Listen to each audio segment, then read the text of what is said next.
Jalen Brunson is now one of the best point guards in the NBA. But it wasn't always like this. Before he became an all-star and the heart of the New York Knicks, he was just an undersized second-round pick with an uncertain future.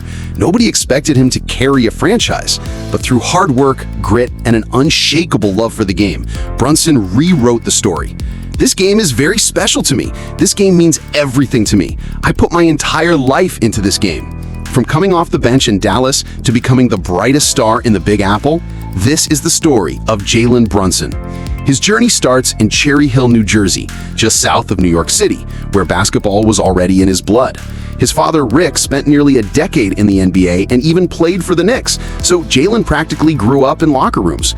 He was the kid who had Knicks gear all over the house, the kid ushers in attendance at Madison Square Garden recognized by name, the kid whose best friends were players like Larry Johnson and Marcus Camby, until his mom finally enrolled him in pre-K so he could meet kids his own age.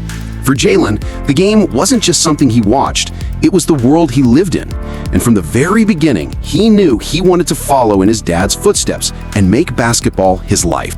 Early life and father's influence. In 2006, when Jalen was just 10, everything shifted. He followed his dad to a Sixers preseason practice, excited to watch NBA players up close, only to find out that Rick had been cut.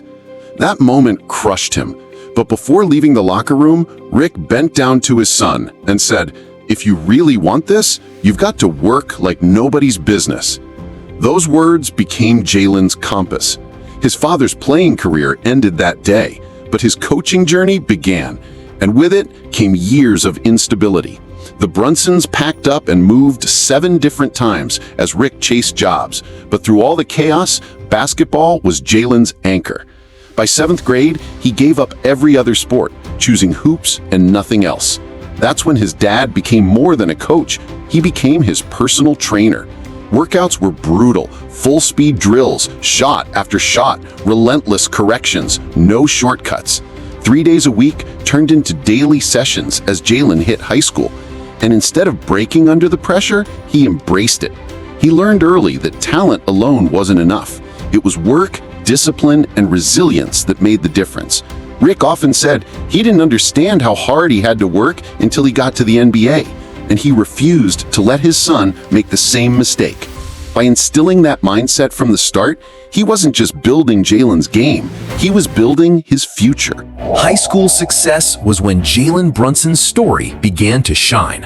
After years of moving with his dad's career, the family finally settled in Lincolnshire, Illinois, and Jalen found stability on and off the court.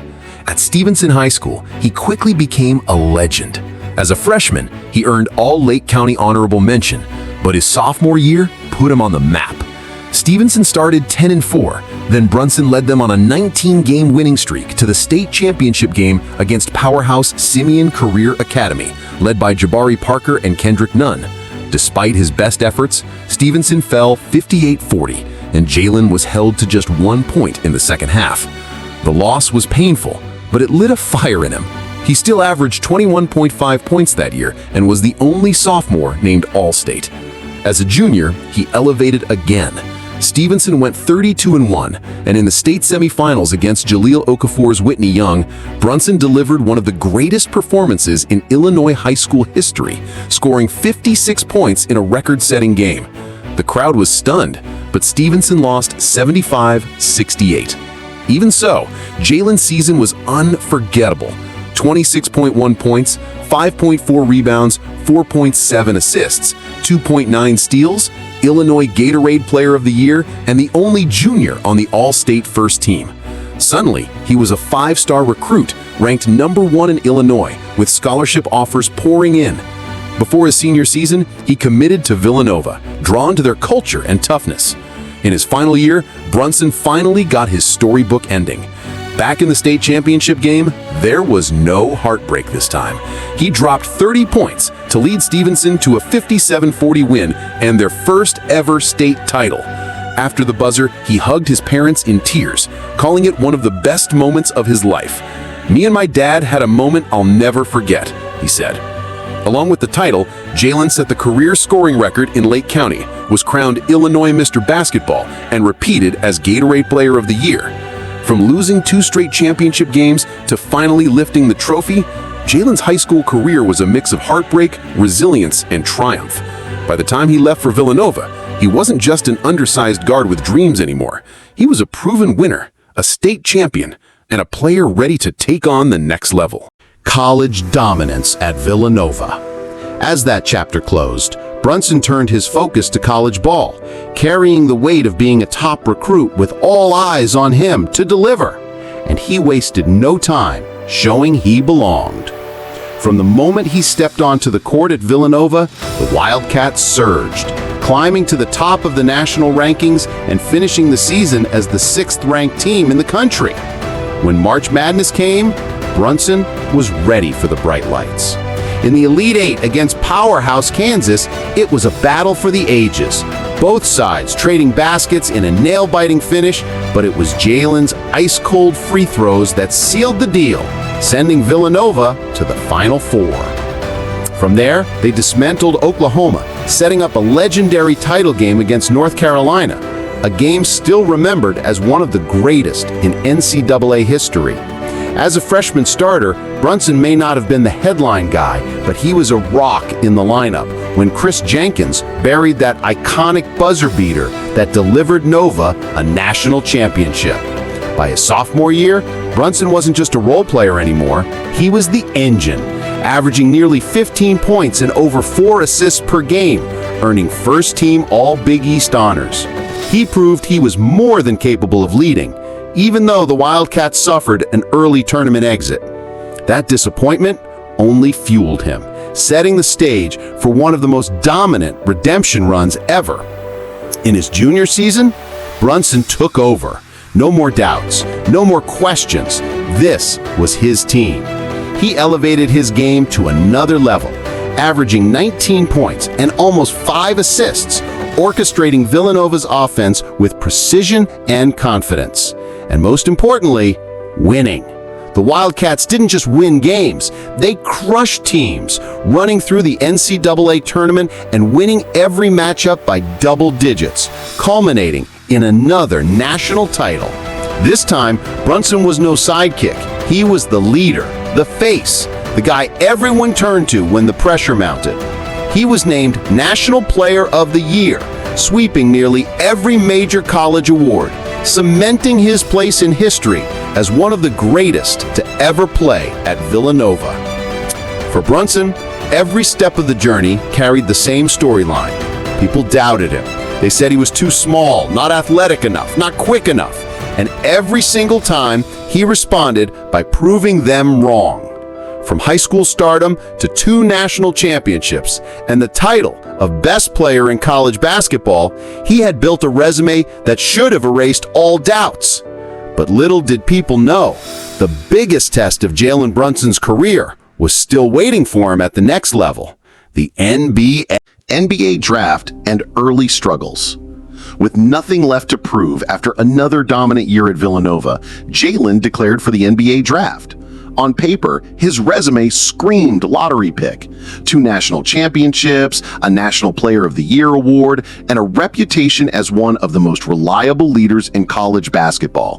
But the 2018 draft was loaded with big names at the top like DeAndre Ayton, Luka Doncic, and Trae Young. Talents like Shai Gilgeous-Alexander, Michael Porter Jr., and Anthony Simons were taken ahead of him. When the dust settled, Jalen slipped all the way to the second round. At pick number 33, the Dallas Mavericks took him, completing one of the greatest draft hauls in recent memory, pairing Doncic and Brunson in one night. For many, it was shocking to see him fall so far.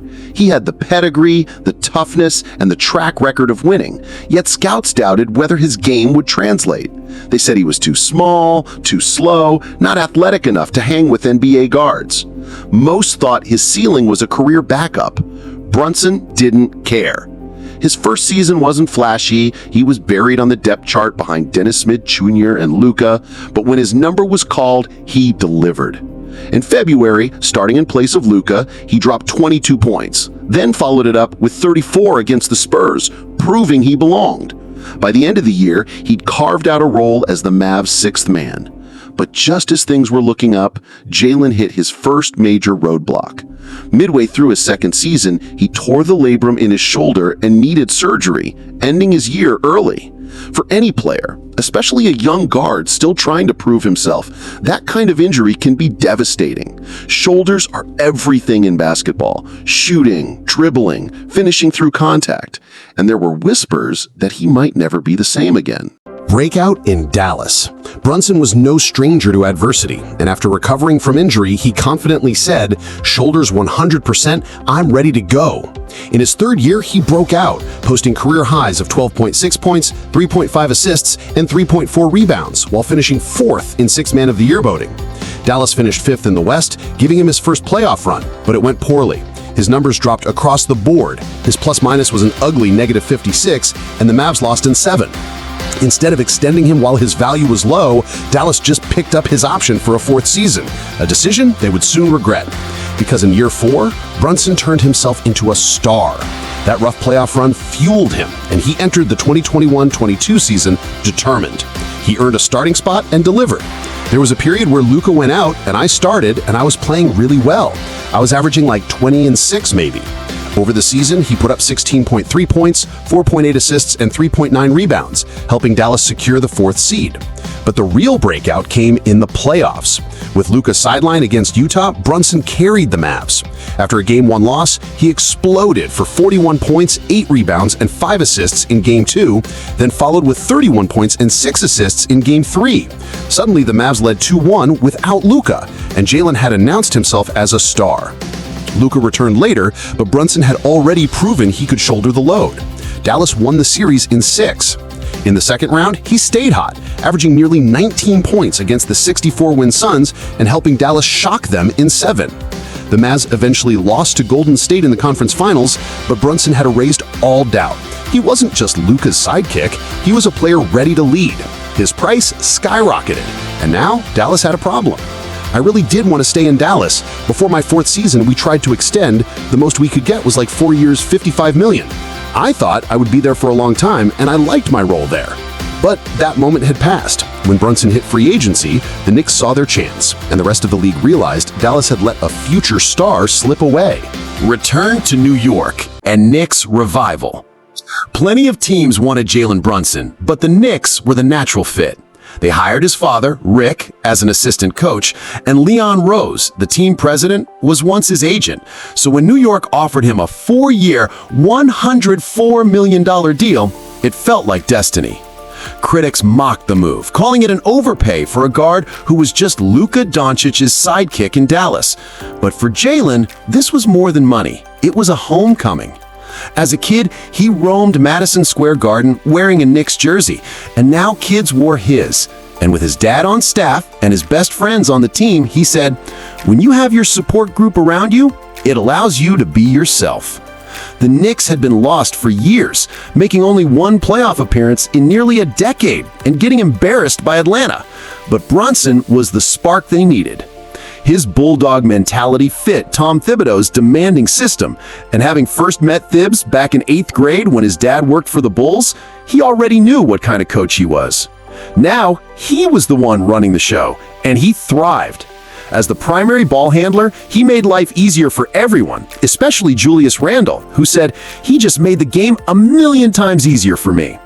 In his first season, Brunson set career highs with 24 points and 6.2 assists while leading the Knicks from 11th to 5th in the East, and their offensive rating jumped from 22nd to 3rd. Madison Square Garden came alive again as fans finally believed. But it was the playoffs where Brunson silenced every doubt. Against Cleveland, he averaged 24 points and carried the Knicks to their first series win since 2012.